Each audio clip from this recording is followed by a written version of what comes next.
नमस्कार, झी 24 तासच्या कौल 24 ताससाठी आम्ही आलेलो आहोत। आज उत्तर मुंबईमध्ये हा मतदारसंघ विशेष आहे, कारण याच मतदारसंघातून डॉक्टर बाबासाहेब आंबेडकरांनी देखील निवडणूक लढवली होती।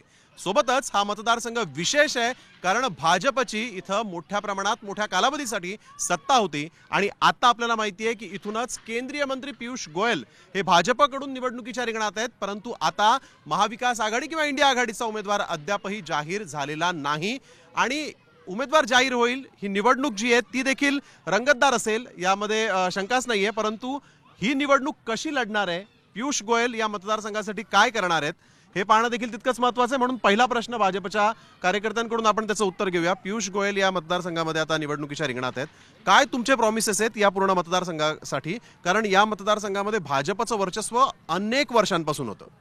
हे बघा, हा काही नवीन आमच्यासाठी काहीच नाही आहे। हा इलेक्शन फक्त एक प्रोसेस आहे। तुम्ही काल बघितलं असेल की पियुष गोयलजी आज त्यांनी फॉर्म भरला, पण कालच त्यांनी 1000 बेडच्या हॉस्पिटलची घोषणा पण केली आणि 1000 बेडच्या super speciality hospital with oncology with NICU असा एक मुंबईचा सर्वात मोठा हॉस्पिटल त्यांनी काल करूनच दाखवला आणि आज फॉर्म भरला। हा मतदारसंघ पहिला रामनाईककडे होते, ते केंद्रीय मंत्री होते त्यावेळी 12 डब्याचे लोकल हे सगळं काही खूप काम झाले लोकल ट्रेनच्या यात्रियांसाठी। आणि पियुष गोयलजीच्या हे जो सेकंड पारी आहे गोपाल शेट्टीजीने मूलभूत सुविधासाठी खूप फाईट केली, खूप ते सत्तेमध्ये राहून पण त्यांनी खूप काम केलं। आणि आता अपडेट ज्याला म्हणतात, नोकियाचा मोबाईल पहिला कसा होता आज कसा आहे, आज आपण iPhone 14 Pro वापरतात, तसाच एक नवीन असा चेहरा। आणि पियुष गोयल हे मुंबईसाठी काही नवीन चेहरा नाही आहे, हे माटुंग्याला राहत होते, त्याचे आई 3दा विधायक होती, त्याचे वडील राज्यसभाचे मेंबर होते, भारतीय जनता पार्टीचे ट्रेजरर होते, म्हणजे कंटिन्यू सतत 40 वर्षापासून काम करत सध्या ते 10 वर्षापासून केंद्रीय मंत्री आहे आणि काम करतील असं आमचं म्हणणं आहे। तर पियुष गोयल काम करतील असं म्हणणं आहे। माझा प्रश्न शिवसेनेच्या ठाकरे गटाकडे, पियुष गोयल काम करतील आणि त्यांचं असं म्हणणं होतं की राम नाईकांनी पण बरंच काम केलं। बरोबर आहे, ते काम करतील म्हणतात, ते भाजपचे कार्यकर्ते त्यांना तसं म्हणावं लागेल। त्यांनी आता एकच सांगितलं, आमचे पियुष गोयलनी मुंबईचा दाखला देत आहेत। त्यांचे बॅनर्स लागले जेव्हा त्यांची सीट डिक्लेअर झाली तेव्हा त्यांनी काय लिहून म्हटलं, मुंबईचा मुलगा मुंबईच्या सेवेत, म्हणजे उत्तर मुंबईच्या सेवेत, म्हणजे त्यांना दाखवावं लागतं की हा मुंबईमध्ये राहतात। हे भाजपच्याही कार्यकर्त्यांना माहीत नव्हतं की मुंबईमध्ये कुठे राहतात, हे दिल्लीला असतात म्हणून। तर आमचा जो ह्याच्या आधीचा खासदार ज्यासाठी आम्ही पण कामं केली होती तो आमचा गल्लीतला खासदार होता, पण काही त्यांच्या कारणास्तव त्यांना यंदा दिली नाही। पण कोळी समाजाच्या त्यांच्या एरियामध्ये गेल्यावर त्यांना वास येतो मच्छीचा, मग आमचा स्लम काढून आम्ही कुठेतरी मिठागरमध्ये देऊ। गोपाळ शेट्टी काम करत होते। हो, नक्कीच, आम्ही का नाही म्हणणार, आम्ही असं राजकीय वैर मानत नाही। गोपाल शेट्टी चांगलं काम करत होते, ते कोणत्याही पक्षाचे कार्यकर्ता म्हणून बघत नव्हते आणि ते चांगलं काम करत होते। समस्या काय आहेत या वॉर्डाच्या? या वॉर्डात तर भरपूर समस्या आहे। जसं बघायला गेलं तर ट्रॅफिकची समस्या आहे, एवढे अनेक वर्षापासून ट्रॅफिक आहे, पर इतर कुठले रोड डेव्हलपमेंट काहीच नाही, हॉस्पिटलची सुविधा नाही आहे। आता शताब्दी हॉस्पिटल आज तुम्ही बघितलं असेल तर शताब्दी हॉस्पिटलमध्ये कुठली सुविधा नाही आहे। परत तुम्ही भगवती हॉस्पिटल बघितलं असेल तर तिकडे अजून काय डेव्हलपमेंट झालेलं नाही आहे। इतर असे डेव्हलपमेंट भरपूर काय बाकी आहे या उत्तर मुंबईमध्ये, असे भरपूर अपेक्षा आहे की डेव्हलपमेंट व्हायला पाहिजे। विकास झालाय का उत्तर मुंबईमध्ये? अजिबात विकास झालेला नाही आहे। उत्तर मुंबईमधला हा जो मतदारसंघ आहे हा मालवणीपासून दहिसरपर्यंत स्लमने व्याप्त आहे आणि इथे प्रायव्हेट जेटमधून फिरणारे उमेदवार पियुष गोयलसारखे चालणार नाही। इकडचाच लोकल उमेदवार या मतदारसंघासाठी अतिशय उत्तम असेल अशी सर्वांचीच भावना आहे या ठिकाणी। आणि आमचं राजकारण हे कायम प्रस्थापित विरुद्ध विस्थापित आहे आणि विस्थापितच यावेळी या ठिकाणी हा गड सर करणार आहेत असं आमचं म्हणणं आहे। काँग्रेस कडून मला उत्तर हवं आहे की हा जो गड आहे भाजपचा त्याला तुम्ही सुरुंग लावला होता, आता अशी अवस्था का आली की तुम्हाला उमेदवार सापडत नाही किंवा उमेदवार तुम्ही का देत नाहीये? देणार ना, उमेदवार देत नाही या सापडत नाही असं नाही, उमेदवार आहे ना आणि उमेदवार देणार। काँग्रेस काही जागा अशी सोडणार नाहीये, 100% देणार। अजून वेळ आहे, फॉर्म भरायला वेळ आहे, 3 तारीख शेवटची डेट आहे, त्याच्या आधी उमेदवार भेटणार। या 10 वर्षात ठाकरे गटाने असं सांगितलंय, जे महाविकास आघाडीमध्ये तुमच्या सोबत आहेत, की गोपाळ शेट्टींनी काम केलंय, या मतदारसंघामध्ये काम झालंय? झालंय, असं नाही बोलता येणार की नाही झालेलं आहे, पण झालं एक ठराविक प्रमाणात. पण याच मतदारसंघात मड असा आहे कोळीवाडा की तिथे आजपर्यंत महानगरपालिकेचं हॉस्पिटल नाही आहे. ते आणण्याचं काम इकडचे स्थानिक आमदार यांनी गेले कित्येक वर्षापासून फॉलोअप करून ते केले प्रयत्न, आणि आता लवकरात लवकर तिकडे हॉस्पिटल उघडणार आहेत. याच्या आधी पण यांचे कमीत कमी 5 टर्म रामनाईक होते खासदार. काय केलं मडचा विकास? काही नाही केलेलं. असे बरेचसे, अगर तुम्ही ओव्हरऑल इकडनं विचारण्यापेक्षा तुम्ही लोकसभेचा या विधानसभेचा तुम्ही स्वतः तुमचा कॅमेरा घेऊन दौरा करा, तर तुम्हाला कळणार की किती विकास झालेला आहे. विकास त्या नेत्यांचा झालेला आहे जे निवडून आलेले आहेत. आज ज्या वेळेला गोपाळ शेट्टी चॉलमध्ये राहत होते, आज फ्लॅटमध्ये गेलेले आहेत. त्यांच्या मागे आता मुलाचे नाव बिल्डर म्हणून देण्यात आलेलं आहे. विकास झाला ना त्यांचा, झालाय ना विकास. गोपाळ शेट्टींचा झालेला आहे. मतदारसंघाचा विकास झालाय का? तुम्ही मतदारसंघाचा जर विकास झाला असा म्हणेल, ज्या जिल्ह्यामध्ये सातत्याने भारतीय जनता पार्टीची सत्ता आहे, ज्या जिल्ह्यामध्ये या जिल्ह्यामध्ये डॉक्टर बाबासाहेब आंबेडकरांनी पहिली निवडणूक लढवली होती, त्या जिल्ह्याची आजची परिस्थिती बघाल तर शताब्दी हॉस्पिटल बघा. तुम्हाला आज भारतीय जनता पार्टीच्या नेत्यांनी एवढं केलं की जी गार्डन आहेत, जी महानगरपालिकेची गार्डन आहेत, ती स्वतःची खाजगीकरण केलं आणि खाजगीकरणाच्या माध्यमातून स्वतःच्या कुटुंबाचा विकास केला. भारतीय जनता पार्टीने या जिल्ह्यामध्ये अनेक वर्ष सत्ता असताना पण कोणताही विकास करू शकले नाहीत. आम्हाला ज्या डॉक्टर बाबासाहेब आंबेडकरांचं संविधान बदलण्याचं काम हे करतायत, त्यांना यावेळेला आम्हाला बदलायचं आहे. गोपाळ शेट्टी म्हणजे हे खरं तर कौतुक आहे की गोपाळ शेट्टींचं कौतुक करतायत. त्यांनी काम केलं असं म्हणतायत. तर गोपाळ शेट्टींनी काम केलं म्हणजे हे खरं तर प्रगती पुस्तकच आहे की विरोधी गटाकडून पण तुम्हाला त्यांच्याबद्दल मिळालं. परंतु आता पियुष गोयल काय काम करतील, किंवा आता त्यांनी जो विकास नाही झाला असं म्हटलं की तो कशा पद्धतीनं करतील? हो, त्यांनी तर मान्य केलंय गोपाळ शेट्टींचं. हा तो ट्रेलर आहे. आता त्याच्यानंतर तुम्ही पिक्चर बघा, पियुष गोयल करणार आहेत. आता आमचा ट्रेलर आहे. आणि भारतीय कामगार, आपली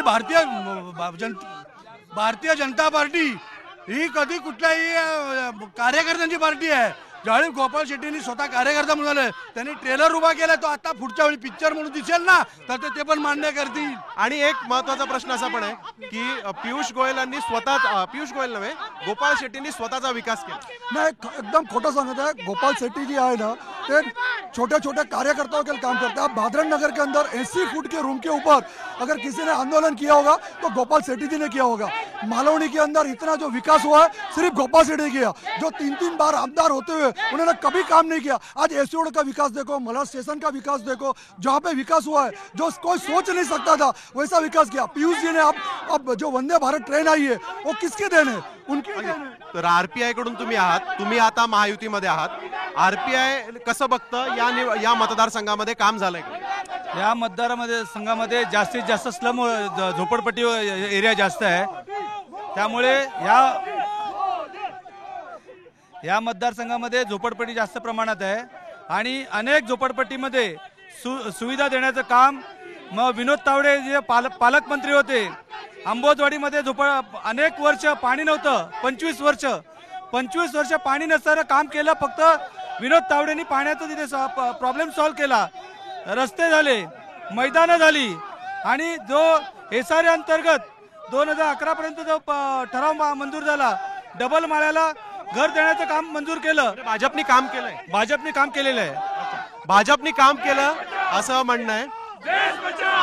ह्या मतदारसंघामध्ये आजपर्यंत जर तुम्ही दहिसर पासून तर आपल्या गोरेगावच्या ह्या शेवटच्या कोपऱ्यापर्यंत जर बघाल तर ज्या पद्धतीने इथे डेव्हलपमेंट झालं पाहिजे होतं ते झालेलं नाही आहे.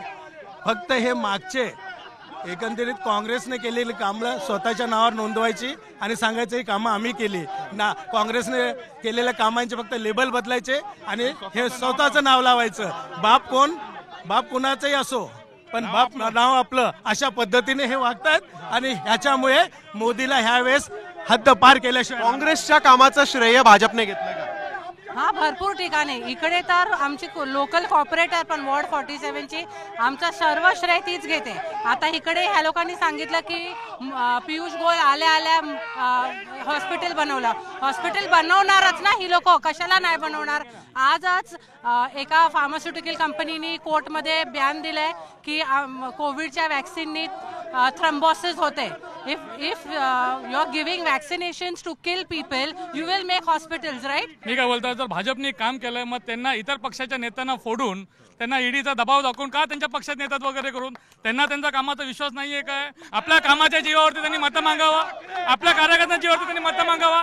इतर पक्षातून नेते घ्यायचे आणि त्यांच्या जीवावरती निवडणूक लढायचे. भाजपने लिस्ट काढावी, त्यांच्या हक्काचे मतदार किती आहे, त्यांचे स्वतःचे मतदार किती आहे. आज जर रामाच्या नावाने मतं मागण्यापेक्षा त्यांनी भीक मागावा करून आणि कामाच्या नावावर त्यांनी मतं मागावा. जिसने राम को लाया हम उनको लाएंगे. राम तो 500 साल पहले से आए हुए हैं और ये और पनात सर्वांचे आहे. आणि हे रामला आणणारे कोण आहे? एवढे मोठे तर कोण नाही. देवापेक्षा मोठे म्हणजे मोदी झाले की रामला ज्यांनी आणले. आणि गेल्या 10 वर्षामध्ये जो देशाचा विकास झाला तो आदरणीय पंतप्रधान नरेंद्र मोदी यांच्या नेतृत्वाखाली झाला. आज आपण जगामध्ये आपण बघितलं असेल, 10 वर्षापूर्वीच्या व्हिडिओ क्लिप बघा. मनमोहन सिंग ज्यावेळेला पंतप्रधान होते त्यावेळेला सर्व नेत्यांच्या मागे उभे राहायचे. आज मोदीजी आहे सर्व नेत्यांच्या पुढे उभे आहेत. मोदीजींनी जो जगामध्ये कारनामा केला तो कोणीच करू शकला नाही. कोरोनामध्ये ही सगळी मंडळी झोपलेली. उद्धव ठाकरे मुख्यमंत्री होते, 2.5 वर्ष मंत्रालयामध्ये गेलेच नाही. ते देश काय सांभाळणार?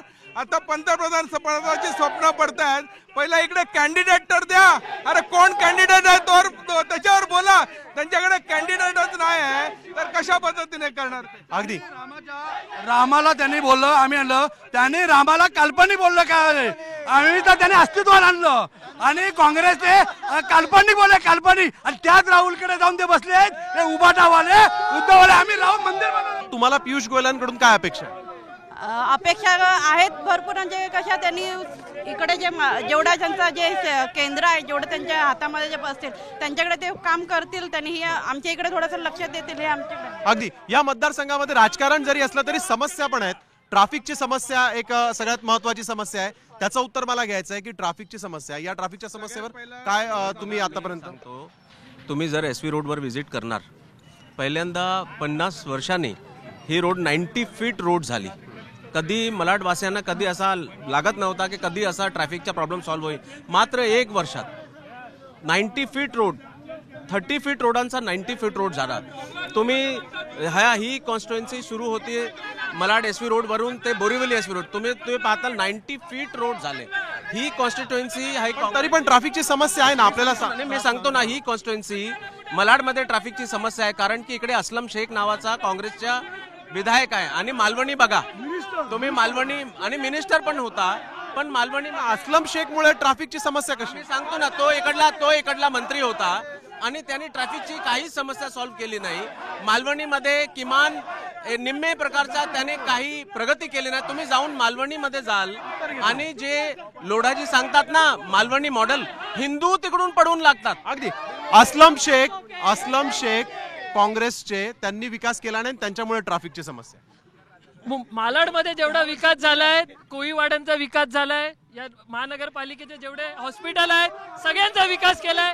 फक्त भाजपाचे जे खासदार होते त्यांनी फक्त बोरवली आणि कांदिवलीमध्ये विकास केलाय आणि मालाडचा जो विकास केलाय त्या प्रत्येक कामाचा श्रेय घ्यायसाठी हे लोक यांच्या माध्यमातून सत्तेचा दुरुपयोग करतायत. आणि महाविकास आघाडीच्या 2 वर्षाच्या काळात जेवढा विकास झाला तो मला वाटतं मालाडमध्ये कधीच झालेला नाही. एवढा विकास आतापर्यंत जो पण विकास केला, तुम्ही बोलता की खासदारांकडून विकास झाला, मान्य करतो, विकास केला थोडाफार. आज आदित्य ठाकरे ज्यांनी हे गार्डन इनॉग्रेशन केलं त्यांच्या माध्यमातून गार्डन बनलंय. ह्या गार्डनमध्ये प्रत्येक पब्लिकला, प्रत्येक माणसाला, सर्वांना इकडे सुविधा आहेत, लोकांना एंट्री आहे, सर्व आहे. आज गोपाल शेट्टींनी इथे दुसरं गार्डन बनवलंय, टोटल खासगीकरण केलं. त्याचं खासगीकरण, जे टर्फ बनवले, सर्व टर्फ भाड्यावर आहेत. प्रत्येक टर्फला भाडं, तिथे कुठल्याही लोकल पब्लिकला कुणाला एंट्री नाही आहे, तिथे प्रत्येकासाठी पे करावं लागते. आज इथे आदित्य ठाकरेने बनवलं एवढा मोठा गार्डन आहे, एवढा ग्राउंड मस्त बनवलंय. तिथे सर्व पब्लिक फ्री मध्ये येते, सर्व आपला उपभोग घेतात. तिथे तुम्ही 2 मिनिटं जा त्या टर्फ मध्ये, तिथे तुम्हाला एंट्री नाहीये. 60 फीटचे रस्ते 90 फीट केले. हे आपल्या मुंबई महानगरपालिकेच्या पाठपुराव्याला हे आता जाऊन यश आलेलं आहे। मुंबई महानगरपालिका ही स्वतंत्र महानगरपालिका होती आणि आता ही महाराष्ट्र शासनाच्या अखत्यारीत चालते, पण ह्याचा जो पाठपुरावा आहे, SV रोड असो, आमचा मार्वे रोड असो का लिंक रोड असो, हा गेले 5-7 वर्ष आम्ही कंटिन्यू करतो, त्याचा आज आम्हाला फळ भेटतं। ह्याच्यात कोणाही खासदाराचा आणि कोणाचा इन्व्हॉल्वमेंट इथे 10 वर्ष भाजपाचे खासदार होते, त्याच्या अगोदर काँग्रेसचे खासदार झाले, परंतु हे लोक जिथे कमिशन मिळतं ज्या प्रोजेक्टमध्ये तेच कामं करतात। मुळामध्ये जे झोपडपट्टीचे प्रश्न आहेत त्या प्रश्नाकडे हे लोक बिलकुल लक्ष देत नाही। या मतदारसंघामध्ये वन विभागाचा मोठा प्रश्न आहे। ओ ऐका, या मतदारसंघामध्ये वन विभागाचा मोठा प्रश्न आहे। जवळजवळ 40-50 हजार लोक वन विभागाशी अफेक्टेड आहे। त्यांना आज 25 वर्षाला त्यांना हक्काचे घरं नाही मिळाले। एकही ना बीजेपीचा खासदार ना काँग्रेसचा खासदार त्यांच्यासाठी कोणी काम करत नाही। आता त्या लोकांवर पोलीस गुन्हे दाखल करत आहेत अतिक्रमक म्हणून, परंतु त्या प्रश्नाकडे कोणाचंही लक्ष नाही। फक्त हे लोक रस्ते बांधकाम करतात आहे, पूल बांधताय आणि त्याच्यामध्ये कोट्यावधीचा भ्रष्टाचार आहे। या ठिकाणी मेगा इंजिनिअरिंग नावाच्या कंपनीला, ओ ऐका, मेगा इंजिनिअरिंग नावाच्या कंपनीला, ज्या कंपनीने 868 कोटीचे इलेक्ट्रॉल बॉन्ड खरेदी केले, त्या कंपनीला या ठिकाणी रस्ते बांधकामाचे आणि बोरोली ठाणे टनलचं काम दिले 14,000 कोटीचं। त्या कंपनीने इथे मोठ्या प्रमाणात भ्रष्टाचार केलाय। आम्ही वारंवार पाठपुरावा करून ठाणा टनलच्या कामाचं का काम होत नाहीये याचं उत्तर मला घ्यायचंय। तुम्ही इथे महिला म्हणून आलेले आहात, पक्षाच्या कार्यकर्ते होण्याच्या आधी तुम्ही एक महिला असता, काय समस्या आहे? यहाँ पे कैसा जो भी इन लोग बोलते हम लोग काम करते ही करते। आज तक अपने वार्ड में कौन सा काम करके दिया है? आज तक उन्होंने एक काम नहीं किया। सिलेंडर का भाव बढ़ाया, महिला लोग घर बेटी बचाओ काम पे बेटी बचाया, और हर एक जोन में 15 लाख 15 एटलीस्ट 15,000 के 1500 भी नहीं डाले आज तक, और बोलते हम लोग 400 पार करेंगे। अगर इस तरह से लोगों को परेशान करते रहेंगे तो आगे जाके लोग क्या करेंगे? लोक वैतागलेली आहेत मोदी सरकारवर, या मतदारसंघातल्या खासदारांवर। कारण आताच आपण बघितलं, ह्यांना मोदीच्या नावावर मतं मागायला लागतात, हीच त्यांची सर्वात मोठी हार आहे। जर ह्यांनी विकास केलाय तर त्यांना मतं मागायला मोदीचं नाव कशाला पाहिजे आणि ह्यांना श्रीरामाचं नाव कशाला पाहिजे? धर्माच्या नावावर हे लोक राजकारण करतात, दुसरं ह्यांना काही येत नाही। एक महत्वाचा प्रश्न ताईंनी विचारलाय। ताईंचं म्हणणं असं आहे, मोदींच्या नावावर विकासाच्या नावावर मतं मागायची वेळ का आली? तुमचा एवढा मतदारसंघ होता।